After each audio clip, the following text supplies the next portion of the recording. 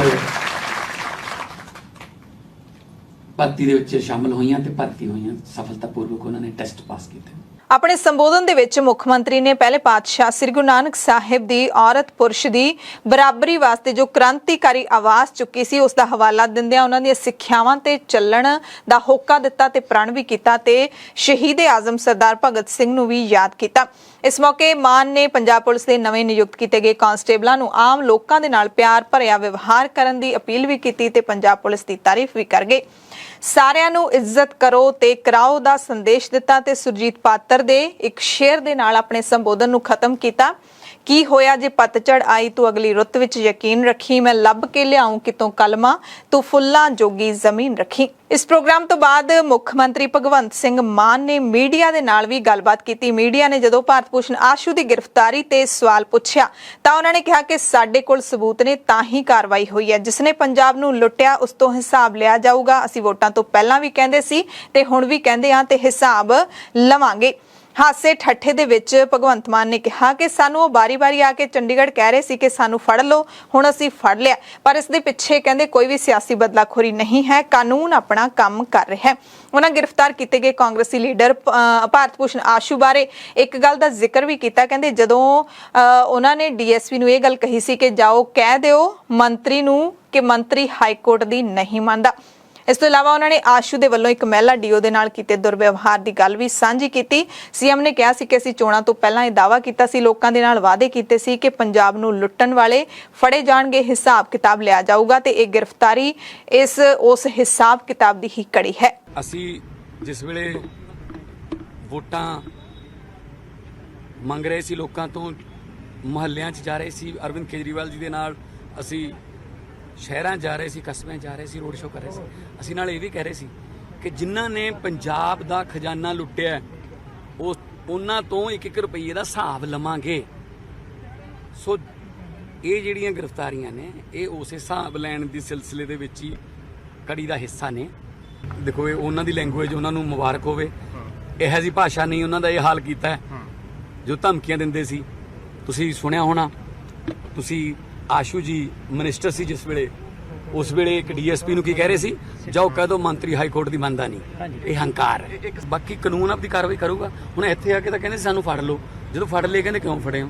ਆਸ਼ੂ ਦੀ ਗ੍ਰਿਫਤਾਰੀ ਤੋਂ ਬਾਅਦ ਹੁਣ ਰਵਨੀਤ ਸਿੰਘ ਬਿੱਟੂ ਦੇ ਖਿਲਾਫ ਵੀ ਵਿਜੀਲੈਂਸ ਨੇ ਸ਼ਿਕਾਇਤ ਦਰਜ ਕੀਤੀ ਹੈ। ਉਹਨਾਂ ਤੇ ਸਰਕਾਰੀ ਕਾਰਵਾਈ ਦੇ ਵਿੱਚ ਵਿਘਨ ਪਾਉਣ ਦਾ ਦੋਸ਼ ਲੱਗਿਆ ਹੈ, ਜਿਸ ਨੇ ਰਵਨੀਤ ਬਿੱਟੂ ਦੀਆਂ ਮੁਸ਼ਕਲਾਂ ਵੀ ਵਧਾ ਦਿੱਤੀਆਂ ਨੇ। ਦਰਅਸਲ ਜਦੋਂ ਭਾਰਤ ਭੂਸ਼ਣ ਆਸ਼ੂ ਨੂੰ ਗ੍ਰਿਫਤਾਰ ਕਰਨ ਦੇ ਲਈ ਵਿਜੀਲੈਂਸ ਦੀ ਟੀਮ ਪਹੁੰਚੀ ਸੀ ਤਾਂ ਰਵਨੀਤ ਬਿੱਟੂ ਨੇ ਕਿਹਾ ਸੀ ਕਿ ਮੈਨੂੰ ਤੁਸੀਂ ਆਪਣੀ ਪਛਾਣ ਦੱਸੋ, ਆਪਣੇ ਪਛਾਣ ਪੱਤਰ ਦਿਖਾਓ ਤੇ ਨਾਲ ਹੀ ਵਾਰੰਟ ਦਿਖਾਓ, ਤੁਸੀਂ ਭਾਰਤ ਭੂਸ਼ਣ ਆਸ਼ੂ ਨੂੰ ਕਿਸ ਹਿਸਾਬ ਦੇ ਨਾਲ ਕਿਵੇਂ ਗ੍ਰਿਫਤਾਰ ਕਰਨ ਆਏ ਹੋ। ਕਾਫੀ ਸਮਾਂ ਉਹਨਾਂ ਦੀ ਬਹਿਸ ਚੱਲਦੀ ਰਹੀ ਸੀ ਤੇ ਬਿੱਟੂ ਨੇ ਇਸ ਵੀਡੀਓ ਨੂੰ ਆਪਣੇ ਸੋਸ਼ਲ ਮੀਡੀਆ ਪੇਜ ਦੇ ਉੱਤੇ ਅਪਲੋਡ ਵੀ ਕੀਤਾ ਸੀ, ਜਿਸ ਤੋਂ ਬਾਅਦ ਵਿਜੀਲੈਂਸ ਨੇ ਬਿੱਟੂ ਦੇ ਖਿਲਾਫ ਸ਼ਿਕਾਇਤ ਦਰਜ ਕੀਤੀ ਹੈ। ਤੇ ਸੋਮਵਾਰ ਦੇਰ ਸ਼ਾਮ ਭਾਰਤ ਭੂਸ਼ਣ ਆਸ਼ੂ ਨੂੰ ਗ੍ਰਿਫਤਾਰ ਕਰਨ ਤੋਂ ਬਾਅਦ ਮੰਗਲਵਾਰ ਨੂੰ ਲੁਧਿਆਣਾ ਅਦਾਲਤ ਦੇ ਵਿੱਚ ਪੇਸ਼ ਕੀਤਾ ਗਿਆ। ਇਸ ਮੌਕੇ ਪੁਲਿਸ ਨੇ ਰਿਮਾਂਡ ਮੰਗਿਆ, ਵਿਜੀਲੈਂਸ ਨੇ ਰਿਮਾਂਡ ਮੰਗਿਆ ਤਾਂ ਅਦਾਲਤ ਨੇ ਭਾਰਤ ਭੂਸ਼ਣ ਆਸ਼ੂ ਨੂੰ 4 ਦਿਨਾਂ ਦੇ ਰਿਮਾਂਡ ਤੇ ਭੇਜ ਦਿੱਤਾ ਹੈ। ਆਸ਼ੂ ਨੂੰ ਜਿਹੜਾ ਇੱਕ ਟੈਂਡਰ ਘੁਟਾਲੇ ਦੇ ਵਿੱਚ ਗ੍ਰਿਫਤਾਰ ਕੀਤਾ ਗਿਆ ਹੈ। ਟਰਾਂਸਪੋਰਟੇਸ਼ਨ ਭ੍ਰਿਸ਼ਟਾਚਾਰ ਮਾਮਲੇ ਦੇ ਵਿੱਚ 2000 ਕਰੋੜ ਦਾ ਘੁਟਾਲਾ ਦੱਸਿਆ ਜਾ ਰਿਹਾ, ਉਸ ਦੇ ਵਿੱਚ ਆਸ਼ੂ ਦੀ ਗ੍ਰਿਫਤਾਰੀ ਹੋਈ ਹੈ ਤੇ ਇਹ ਕਾਰਵਾਈ ਹੈ ਜਿਹੜੀ ਉਹ ਠੇਕੇਦਾਰ ਤੇਲੂ ਰਾਮ ਦੇ ਬਿਆਨਾਂ ਦੇ ਆਧਾਰ ਤੇ ਕੀਤੀ ਗਈ ਹੈ। ਤੇਲੂ ਰਾਮ ਨੂੰ ਪਿਛਲੇ ਦਿਨੀ ਵਿਜੀਲੈਂਸ ਨੇ ਗ੍ਰਿਫਤਾਰ ਕਰ ਲਿਆ ਸੀ ਤੇ ਉਸ ਦੇ ਬਿਆਨ ਤੋਂ ਬਾਅਦ ਆਸ਼ੂ ਦੇ ਪੀਏ ਨੂੰ ਵੀ ਫੜਨ ਦੇ ਲਈ ਜਿਹੜੀ ਪੁਲਿਸ ਭੱਜ ਨੱਠ ਕਰ ਰਹੀ ਹੈ, ਪਰ ਹਾਲੇ ਤੱਕ ਪੀਏ ਹੱਥ ਨਹੀਂ ਚੜਿਆ। ਆਸ਼ੂ ਖਿਲਾਫ ਧੋਖਾਧੜੀ ਦੇ ਇਲਜ਼ਾਮ ਲੱਗ ਰਹੇ ਨੇ ਤੇ ਆਪਣੇ ਲੀਡਰ ਦੀ ਗ੍ਰਿਫਤਾਰੀ ਨੂੰ ਲੈ ਕੇ ਦੇਰ ਰਾਤ ਕਾਂਗਰਸ ਦੇ ਵੱਲੋਂ ਲੁਧਿਆਣਾ ਵਿਜੀਲੈਂਸ ਦਾ ਘਿਰਾਓ ਵੀ ਕੀਤਾ ਗਿਆ ਤੇ ਨਾਅਰੇਬਾਜ਼ੀ ਵੀ ਕੀਤੀ ਗਈ। ਇਸੇ ਤਰ੍ਹਾਂ ਮੰਗਲਵਾਰ ਨੂੰ ਵੀ ਵਿਜੀਲੈਂਸ ਦਫ਼ਤਰ ਲੁਧਿਆਣਾ ਦੇ ਬਾਹਰ ਕਾਂਗਰਸ ਦੀ ਲੀਡਰਸ਼ਿਪ ਇਕੱਠੀ ਹੁੰਦੀ ਰਹੀ ਅਤੇ ਇਹ ਸਾਫ਼ ਕੀਤਾ ਗਿਆ ਕਿ ਇਹ ਜਿਹੜਾ ਇਕੱਠ ਹੈ ਉਹ ਕਿਸੇ ਵੀ ਤਰ੍ਹਾਂ ਦਾ ਕੋਈ ਪ੍ਰੋਟੈਸਟ ਨਹੀਂ ਹੈ, ਬਲਕਿ ਭਾਰਤ ਭੂਸ਼ਣ ਆਸ਼ੂ ਦੇ ਸਮਰਥਨ ਦੇ ਵਿੱਚ ਪੰਜਾਬ ਕਾਂਗਰਸ ਦੇ ਪ੍ਰਧਾਨ ਅਮਰਿੰਦਰ ਸਿੰਘ ਰਾਜਾ ਵੜਿੰਗ ਦੀ ਅਗਵਾਈ ਦੇ ਵਿੱਚ ਸਾਰੇ ਵੱਡੇ ਕਾਂਗਰਸ ਲੀਡਰ ਅਤੇ ਵੱਡੀ ਗਿਣਤੀ ਦੇ ਵਿੱਚ ਵਰਕਰ ਇਕੱਠੇ ਹੋਏ।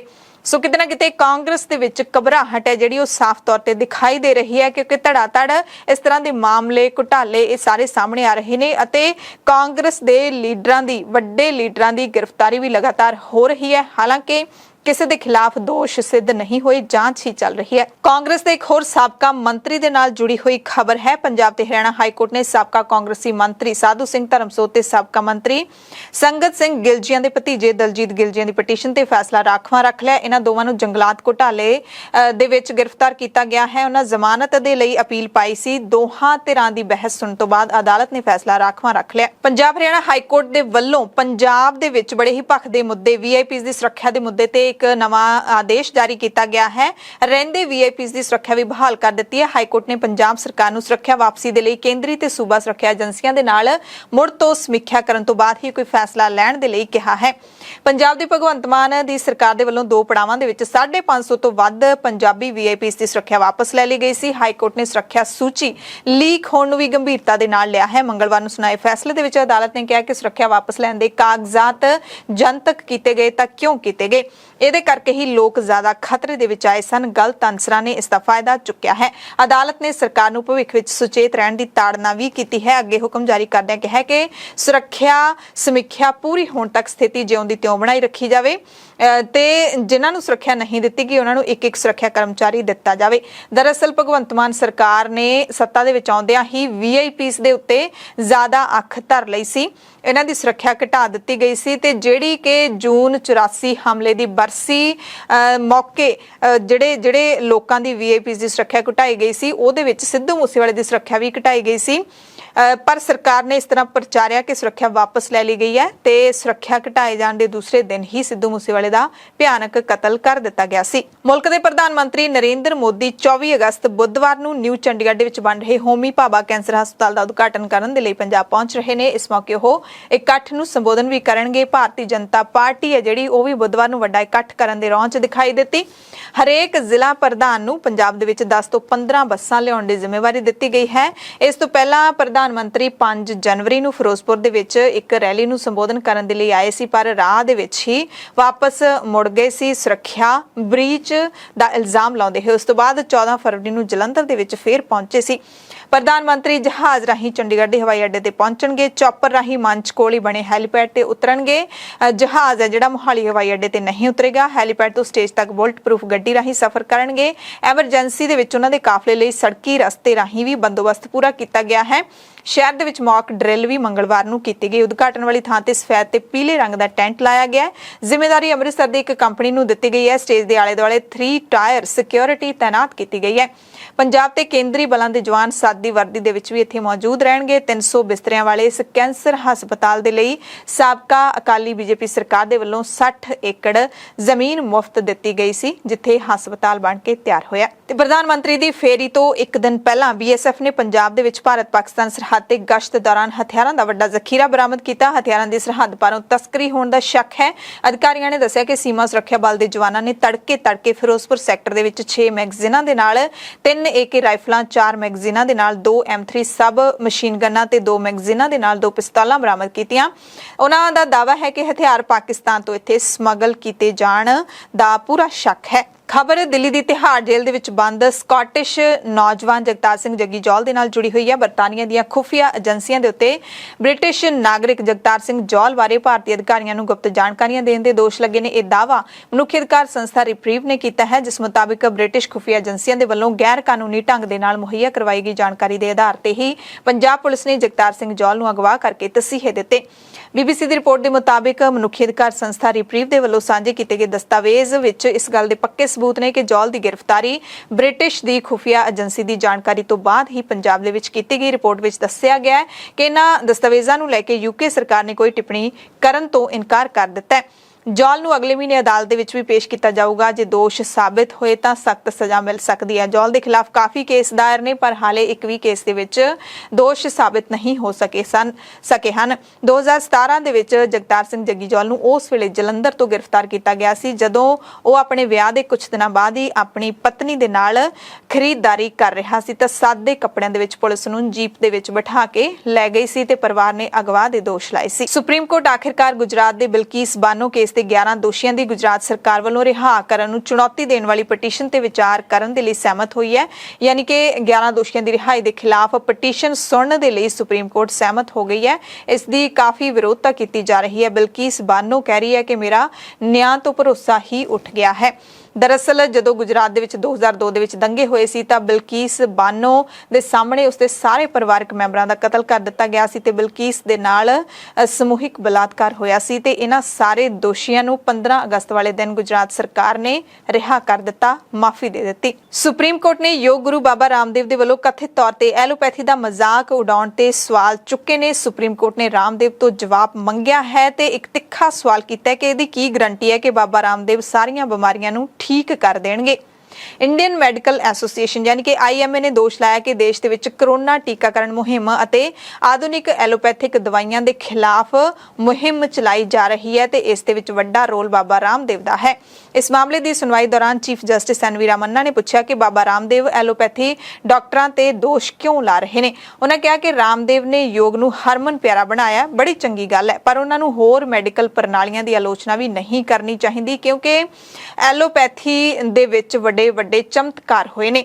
ਐਲੋਪੈਥੀ ਦੇ ਵਿੱਚ ਵੱਡੇ ਜਿਹੜੇ ਰੋਗ ਨੇ ਉਹਨਾਂ ਦੇ ਇਲਾਜ ਲੱਭੇ ਗਏ ਨੇ ਤੇ ਇਲਾਜ ਕੀਤੇ ਵੀ ਜਾ ਰਹੇ ਨੇ। ਜਸਟਿਸ ਨੇ ਅੱਗੇ ਕਿਹਾ ਕਿ ਇਸ ਗੱਲ ਦੀ ਕੀ ਗਰੰਟੀ ਹੈ ਕਿ ਜੋ ਵਿਅਕਤੀ ਬਾਬਾ ਰਾਮਦੇਵ ਦੀ ਸ਼ਰਨ ਵਿੱਚ ਰਹੇਗਾ ਤੇ ਰਾਮਦੇਵ ਉਹਦੀਆਂ ਸਾਰੀਆਂ ਬਿਮਾਰੀਆਂ ਠੀਕ ਕਰ ਦੇਣਗੇ। ਚੀਫ ਜਸਟਿਸ ਨੇ ਫਿਰ ਪੁੱਛਿਆ ਕਿ ਰਾਮਦੇਵ ਇਸ ਤਰ੍ਹਾਂ ਸਿਸਟਮ ਦੀ ਆਲੋਚਨਾ ਕਿਉਂ ਕਰ ਰਹੇ ਨੇ।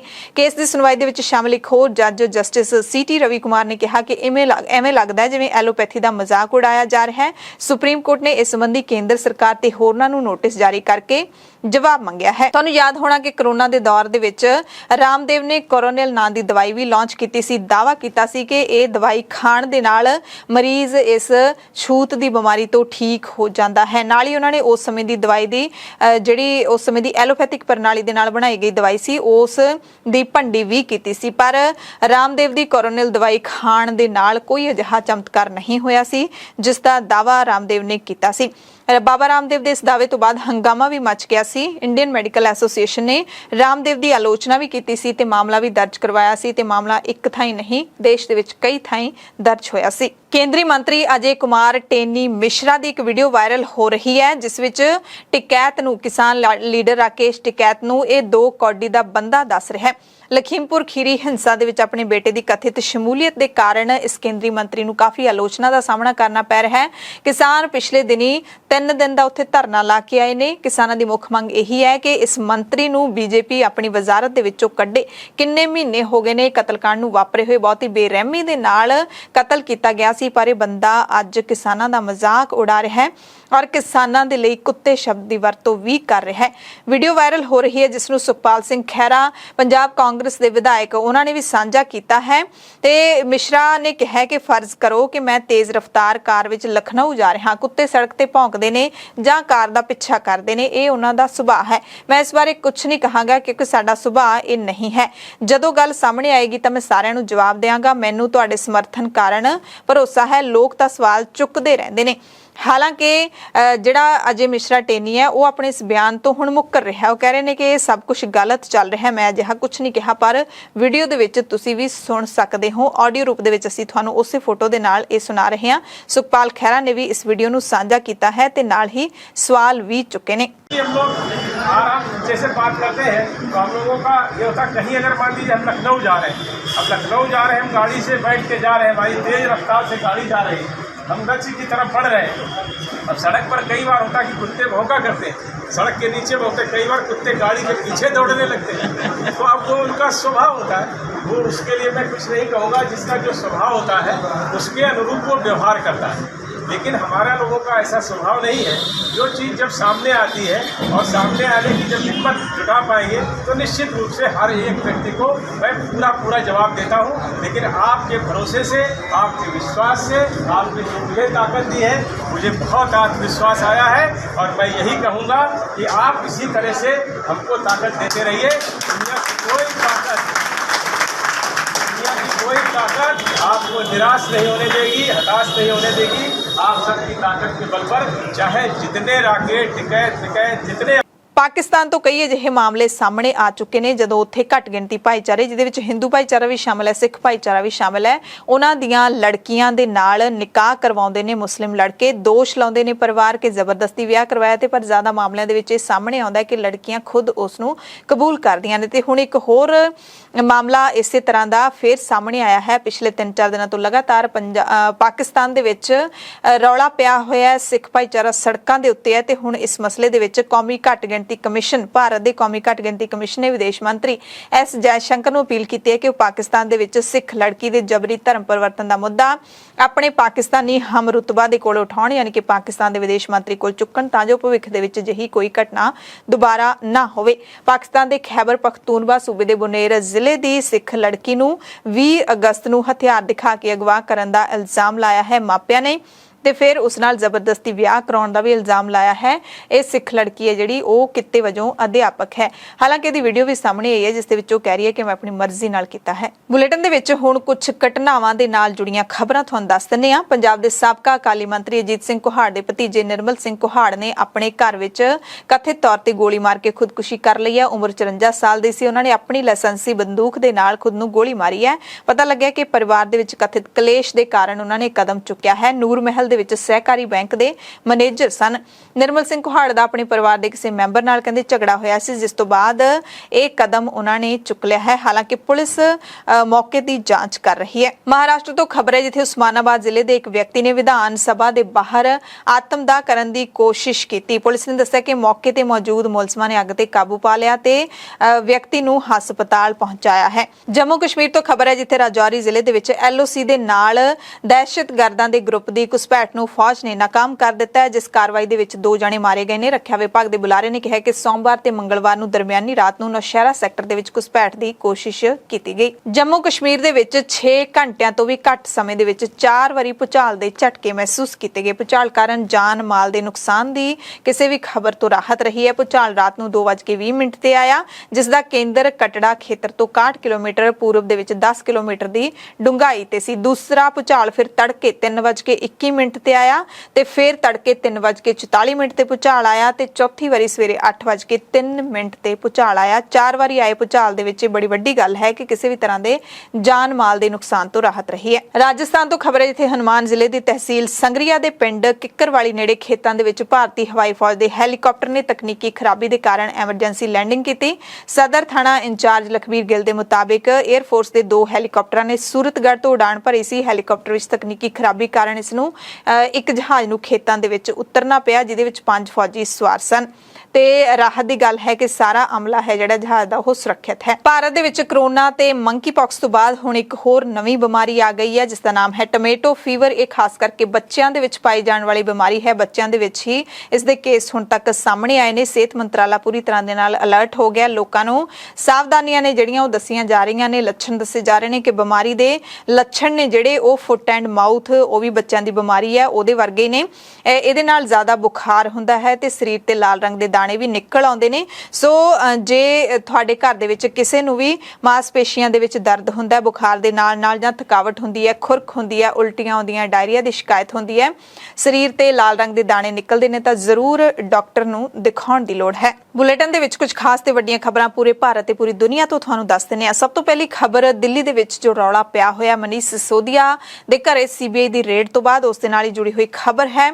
ਮੁੜ ਤੋਂ ਮੰਗਲਵਾਰ ਨੂੰ ਦਿੱਲੀ ਦੇ ਮੁੱਖ ਮੰਤਰੀ ਅਰਵਿੰਦ ਕੇਜਰੀਵਾਲ ਕੇਜਰੀਵਾਲ ਨੇ ਗੁਜਰਾਤ ਦੇ ਵਿੱਚ ਆਪਣੇ ਪ੍ਰਚਾਰ ਦੌਰੇ ਦੌਰਾਨ ਬਿਆਨ ਦਿੱਤਾ ਹੈ। ਦਾਅਵਾ ਕੀਤਾ ਕਿ ਸੁਣ ਰਹੇ ਸੀ ਕਿ ਮਨੀਸ਼ ਸਿਸੋਦੀਆ ਨੂੰ ਅਗਲੇ 10 ਦਿਨਾਂ ਦੇ ਵਿੱਚ ਗ੍ਰਿਫਤਾਰ ਕਰਨਗੇ, ਪਰ ਹੁਣ ਤਾਂ ਕਹਿੰਦੇ ਮੈਨੂੰ ਲੱਗਦਾ ਹੈ ਕਿ 2-3 ਦਿਨਾਂ ਦੇ ਵਿੱਚ ਹੀ ਮਨੀਸ਼ ਸਿਸੋਦੀਆ ਨੂੰ ਗ੍ਰਿਫਤਾਰ ਕਰ ਲਿਆ ਜਾਏਗਾ। ਅਰਵਿੰਦ ਕੇਜਰੀਵਾਲ ਨੇ ਗੁਜਰਾਤ ਦੇ ਵਿੱਚ ਪੇਪਰ ਲੀਕ ਦਾ ਮੁੱਦਾ ਵੀ ਚੁੱਕਿਆ। ਕਹਿੰਦੇ ਇੰਨੇ ਤਾਂ ਦੇਸ਼ ਦੇ ਵਿੱਚ ਪਟਾਕੇ ਨਹੀਂ ਫੁੱਟਦੇ ਜਿੰਨੇ ਗੁਜਰਾਤ ਦੇ ਵਿੱਚ ਪੇਪਰ ਫੁੱਟ ਜਾਂਦੇ ਨੇ। ਯੂਪੀ ਤੋਂ ਖਬਰ ਹੈ ਜਿੱਥੇ ਗੌਤਮ ਬੁੱਧ ਨਗਰ ਦੇ ਵਿੱਚ ਗੈਰ ਕਾਨੂੰਨੀ ਰੂਪ ਦੇ ਨਾਲ ਰਹਿ ਰਹੇ 15 ਚੀਨੀ ਨਾਗਰਿਕਾਂ ਨੂੰ ਪੁਲਿਸ ਨੇ ਹਿਰਾਸਤ ਵਿੱਚ ਲੈ ਕੇ ਡਿਟੈਂਸ਼ਨ ਸੈਂਟਰ ਭੇਜ ਦਿੱਤਾ ਹੈ। ਇਹਨਾਂ ਸਾਰਿਆਂ ਨੂੰ ਵਾਪਸ ਉਹਨਾਂ ਦੇ ਮੁਲਕ ਚੀਨ ਭੇਜਿਆ ਜਾਊਗਾ।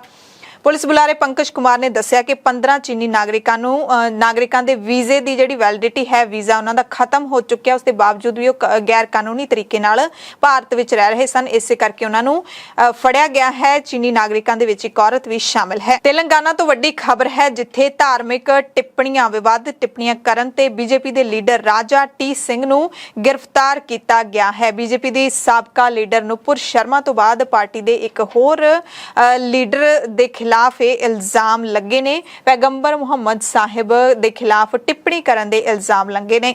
ਹੈਦਰਾਬਾਦ ਪੁਲਿਸ ਨੇ ਇਸ ਮਾਮਲੇ ਦੇ ਵਿੱਚ ਟੀ ਰਾਜਾ ਨੂੰ ਗ੍ਰਿਫਤਾਰ ਕਰ ਲਿਆ ਹੈ। ਸੋਮਵਾਰ ਨੂੰ stand up comedian Munawar Farooqui ਅਤੇ ਵਿਸ਼ੇਸ਼ ਧਰਮ ਦੀ ਯਾਨੀ ਕਿ ਮੁਸਲਿਮ ਧਰਮ ਦੀ ਆਲੋਚਨਾ ਕਰਨ ਵਾਲਾ ਵੀਡੀਓ ਇਹਨਾਂ ਨੇ ਜਾਰੀ ਕੀਤਾ ਸੀ। ਇਲਜ਼ਾਮ ਹੈ ਕਿ ਇਹਨਾਂ ਨੇ ਪੈਗੰਬਰ ਮੁਹੰਮਦ ਸਾਹਿਬ ਦੇ ਖਿਲਾਫ ਗਲਤ ਸ਼ਬਦਾਂ ਦੀ ਵਰਤੋਂ ਕੀਤੀ। ਹਾਲਾਂਕਿ ਵਿਧਾਇਕ ਨੇ ਕਿਹਾ ਕਿ ਮੈਂ ਤਾਂ ਮਜ਼ਾਕ ਕਰ ਰਿਹਾ ਸੀ, ਪਰ ਕਿਸੇ ਵੀ ਪੈਗੰਬਰ ਦੇ ਖਿਲਾਫ, ਧਾਰਮਿਕ ਸ਼ਖਸੀਅਤ ਦੇ ਖਿਲਾਫ, ਰੱਬੀ ਰਹਿਬਰ ਦੇ ਖਿਲਾਫ ਮਜ਼ਾਕ ਕਰਨਾ ਵੀ ਇੱਕ ਗੁਨਾਹ ਹੀ ਬਣ ਜਾਂਦਾ ਹੈ। ਇੱਕ ਮਜ਼ਾਕ ਕਿਸੇ ਦਾ ਉਡਾਉਣਾ ਉਹ ਗਲਤ ਗੱਲ ਹੈ। ਮਜ਼ਾਕ ਕਰਨਾ ਵੱਖਰੀ ਗੱਲ ਹੁੰਦੀ ਹੈ, ਪਰ ਮਜ਼ਾਕ ਉਡਾਉਣਾ ਇੱਕ ਗੁਨਾਹ ਵਰਗਾ ਹੀ ਹੁੰਦਾ ਹੈ। ਤੇ ਵੀਡੀਓ ਵਾਇਰਲ ਹੋਣ ਤੋਂ ਬਾਅਦ ਮੁਸਲਿਮ ਭਾਈਚਾਰਾ ਸੜਕਾਂ ਤੇ ਉਤਰਿਆ, ਨਾਰੇ ਲਾਉਣੇ ਸ਼ੁਰੂ ਕਰ ਦਿੱਤੇ। ਗੁਸਤਾਖੀ ਨਬੀ ਦੀ ਇੱਕ ਹੀ ਸਜ਼ਾ, ਸਿਰ ਤਨ ਤੋਂ ਜੁਦਾ, ਇਸ ਤਰ੍ਹਾਂ ਦੇ ਨਾਰੇ ਵੀ ਲਾਏ ਗਏ ਤੇ ਪ੍ਰਦਰਸ਼ਨਕਾਰੀਆਂ ਨੇ ਮੰਗ ਕੀਤੀ ਕਿ ਟੀ ਰਾਜਾ ਨੂੰ ਗ੍ਰਿਫਤਾਰ ਕਰਕੇ ਸਖਤ ਸਜ਼ਾ ਦਿੱਤੀ ਜਾਵੇ। ਹਾਲਾਂਕਿ ਵਿਧਾਇਕ ਨੂੰ ਗ੍ਰਿਫਤਾਰ ਤਾਂ ਜ਼ਰੂਰ ਕਰ ਲਿਆ ਗਿਆ, ਪਰ ਸਖਤ ਸਜ਼ਾ ਦਾ ਕੋਈ ਭਰੋਸਾ ਨਹੀਂ ਹੈ, ਕਿਉਂਕਿ ਸੁਪਰੀਮ ਕੋਰਟ ਨੇ ਇਸ ਤੋਂ ਪਹਿਲਾਂ ਨੂਪੁਰ ਸ਼ਰਮਾ, ਜਿਸ ਨੇ ਦੇਸ਼ ਹੀ ਨਹੀਂ ਪੂਰੀ ਦੁਨੀਆ ਦੇ ਵਿੱਚ, ਪੂਰੇ ਸੰਸਾਰ ਦੇ ਵਿੱਚ ਇੱਕ ਤਰੀਕੇ ਦੇ ਨਾਲ ਗੜਬੜੀ ਫੈਲਾ ਦਿੱਤੀ ਸੀ, ਆਪਣਾ ਨਫ਼ਰਤ ਭਰਿਆ ਬਿਆਨ ਦੇ ਕੇ ਉਸ ਦੇ ਖਿਲਾਫ ਵੀ ਕੋਈ ਕਾਰਵਾਈ ਨਹੀਂ ਹੋ ਸਕੀ। ਸੁਪਰੀਮ ਕੋਰਟ ਨੇ ਇਸ ਦੇ ਖਿਲਾਫ ਸਾਰੇ ਮਾਮਲਿਆਂ ਤੇ ਰੋਕ ਲਾ ਦਿੱਤੀ ਸੀ। ਬਿਹਾਰ ਤੋਂ ਖਬਰ ਹੈ ਜਿੱਥੇ ਨਵੀਂ ਸਰਕਾਰ ਦੇ ਵੱਲੋਂ ਬਹੁਮਤ ਸਾਬਿਤ ਕਰਨ ਦੇ ਲਈ ਸੱਦੇ ਵਿਧਾਨ ਸਭਾ ਦੇ ਵਿਸ਼ੇਸ਼ ਸੈਸ਼ਨ ਤੋਂ ਇੱਕ ਦਿਨ ਪਹਿਲਾਂ ਸਪੀਕਰ ਵਿਜੇ ਕੁਮਾਰ ਸਿਨਹਾ ਨੇ ਕਹਿ ਦਿੱਤਾ ਹੈ ਕਿ ਸੱਤਾਧਾਰੀ ਮਹਾਗਠਜੋੜ ਦੇ ਵਿਧਾਇਕਾਂ ਦੇ ਵੱਲੋਂ ਬੇਭਰੋਸਗੀ ਦਾ ਮਤਾ ਲਿਆਉਣ ਦੇ ਬਾਵਜੂਦ ਵੀ ਮੈਂ ਆਪਣੇ ਅਹੁਦੇ ਤੋਂ ਅਸਤੀਫਾ ਨਹੀਂ ਦੇਵਾਂਗਾ। ਇਹ ਭਾਜਪਾ ਲੀਡਰ ਨੇ ਜਿਹੜੇ ਕਿ ਵਿਧਾਨ ਸਭਾ ਦੇ ਸਪੀਕਰ ਨੇ, ਕਿਉਂਕਿ ਹੁਣ ਬਿਹਾਰ ਦੀ ਜਿਹੜੀ ਸਰਕਾਰ ਹੈ, ਨਿਤੀਸ਼ ਕੁਮਾਰ ਦੀ ਅਗਵਾਈ ਵਾਲੀ ਸਰਕਾਰ ਹੈ, ਉਸਨੇ ਬੀਜੇਪੀ ਦੇ ਨਾਲੋਂ ਆਪਣਾ ਨਾਤਾ ਤੋੜ ਕੇ ਆਪਣੀ ਦੁਬਾਰਾ ਸਰਕਾਰ ਬਣਾ ਲਈ ਹੈ। ਤੇ ਹੁਣ ਸਿਨਹਾ ਦਾਅਵਾ ਕਰ ਰਹੇ ਨੇ ਕਿ ਉਹਨਾਂ ਖਿਲਾਫ ਬੇਭਰੋਸਗੀ ਦਾ ਮਤਾ ਫਰਜ਼ੀ ਦੋਸ਼ਾਂ ਤੇ ਆਧਾਰਿਤ ਹੈ। All India football federation AIFF ਦੀ ਕਾਰਜਕਾਰਨੀ ਕਮੇਟੀ ਦੀ ਚੋਣ 2 ਸਤੰਬਰ ਨੂੰ ਹੋਵੇਗੀ। ਨਾਮਜ਼ਦਗੀਆਂ ਦਾਖਲ ਕਰਨ ਦੀ ਪ੍ਰਕਿਰਿਆ 25 ਅਗਸਤ ਤੋਂ ਸ਼ੁਰੂ ਹੋ ਜਾਏਗੀ। ਸੁਪਰੀਮ ਕੋਰਟ ਨੇ ਸੋਮਵਾਰ ਨੂੰ ਪ੍ਰਸ਼ਾਸਕਾਂ ਦੀ ਕਮੇਟੀ ਨੂੰ ਬਰਖਾਸਤ ਕਰਦੇ ਹੋਏ AIFF ਚੋਣਾਂ ਨੂੰ ਹਫ਼ਤੇ ਦੇ ਲਈ ਟਾਲ ਦਿੱਤਾ ਸੀ। ਪਾਕਿਸਤਾਨ ਦੀ ਇੱਕ ਅਦਾਲਤ ਨੇ ਸਾਬਕਾ ਪ੍ਰਧਾਨ ਮੰਤਰੀ ਇਮਰਾਨ ਖਾਨ ਨੂੰ ਕਾਰਨ ਦੱਸੋ ਨੋਟਿਸ ਜਾਰੀ ਕੀਤਾ ਹੈ। ਇਸਲਾਮਾਬਾਦ ਦੇ ਵਿੱਚ ਇੱਕ ਰੈਲੀ ਦੌਰਾਨ ਇੱਕ ਮਹਿਲਾ ਜੱਜ ਦੇ ਖਿਲਾਫ ਵਿਵਾਦਿਤ ਟਿੱਪਣੀ ਕਰਨ ਦਾ ਇਲਜ਼ਾਮ ਇਮਰਾਨ ਖਾਨ ਦੇ ਲੱਗਿਆ ਹੈ, ਜਿਸ ਤੋਂ ਬਾਅਦ ਉਹਨਾਂ ਦੇ ਖਿਲਾਫ ਪਰਚਾ ਦਰਜ ਕੀਤਾ ਗਿਆ ਤੇ ਉਹਨਾਂ ਖਿਲਾਫ ਸ਼ੁਰੂ ਕੀਤੀ ਗਈ ਮਾਣਹਾਨੀ ਕਾਰਵਾਈ ਦੇ ਵਿੱਚ ਇਮਰਾਨ ਖਾਨ ਨੂੰ 31 ਅਗਸਤ ਨੂੰ ਪੇਸ਼ ਹੋਣ ਦਾ ਹੁਕਮ ਵੀ ਅਦਾਲਤ ਨੇ ਦਿੱਤਾ ਹੈ। ਜਸਟਿਸ ਮੋਹਸਿਨ ਅਖਤਰ ਕਿਆਨੀ, ਜਸਟਿਸ ਬਾਬਰ ਸਤਾਰ ਦੇ ਬੈਂਚ ਨੇ ਇਮਰਾਨ ਨੂੰ 31 ਅਗਸਤ ਨੂੰ ਨਿੱਜੀ ਤੌਰ ਤੇ ਬੈਂਚ ਦੇ ਸਾਹਮਣੇ ਪੇਸ਼ ਹੋਣ ਦੇ ਲਈ ਕਿਹਾ ਹੈ। ਜ਼ਾਹਿਰ ਤੌਰ ਤੇ ਜੇ ਇਮਰਾਨ ਖਾਨ ਪੇਸ਼ ਹੁੰਦੇ ਨੇ ਤਾਂ ਉਹਨਾਂ ਦੇ ਨਾਲ ਵੱਡੀ ਗਿਣਤੀ ਵਿੱਚ ਸਮਰਥਕ ਵੀ ਪਹੁੰਚ ਸਕਦੇ ਨੇ। ਫਿਨਲੈਂਡ ਤੋਂ ਖਬਰ ਹੈ ਜਿੱਥੇ ਪ੍ਰਧਾਨ ਮੰਤਰੀ ਸਨਾ ਮਰੀਨ ਦਾ ਡਰੱਗ ਟੈਸਟ ਨੈਗੇਟਿਵ ਆਇਆ ਹੈ। ਸਰਕਾਰ ਵੱਲੋਂ ਇਸ ਦੀ ਜਾਣਕਾਰੀ ਖੁਦ ਦਿੱਤੀ ਗਈ ਹੈ। ਕੁਝ ਦਿਨ ਪਹਿਲਾਂ ਹੀ ਸਨਾ ਮਰੀਨ ਦਾ ਪਾਰਟੀ ਕਰਦੀ ਦਾ ਇੱਕ ਵੀਡੀਓ ਵਾਇਰਲ ਹੋਇਆ ਸੀ, ਜਿਸ ਵਿੱਚ ਪ੍ਰਧਾਨ ਮੰਤਰੀ ਡਾਂਸ ਕਰਦੀ, ਗਾਉਂਦੀ ਤੇ ਕੁਝ ਪੀਂਦੀ ਹੋਈ ਨਜ਼ਰ ਆ ਰਹੀ ਹੈ।